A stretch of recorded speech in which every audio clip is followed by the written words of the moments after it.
Ang itatalakay namin ngayong araw na ito ay tungkol sa mga motibo at salik sa eksplorasyon. Ang mga Asya ay isang kaakit-akit na lugar para sa mga Europeo. Bagamat ang kanilang kaalaman tungkol sa mga Asya ay limitado at hango lamang sa mga tala at mga panlalakbay tulad ni Marco Polo at IBN Batuta. Napukaw ang kanilang paghahangad na marating ito dahil sa mga paglalarawan bilang mayayamang lugar. Mahalaga ang aklat na The Travels of Marco Polo, circa 1298. Sapagkat ibinatid nito sa mga Europeo ang yaman at kaunlaran taglay ng China.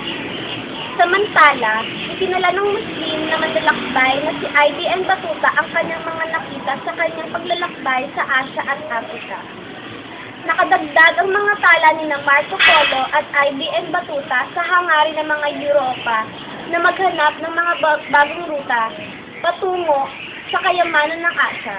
Lalo pa at ang rutang dinaraanan sa kanlurang Asya sa panahon ito, kontrolado ng mga Muslim. Ako nga po pala si Mary Grace Tabilo. At ako po si Henry C. O. Buluran. Nag-uulat mula sa pangalawa, 3 Loyalty. Bakit pangalawa? Ulitin yun. Pangalawa.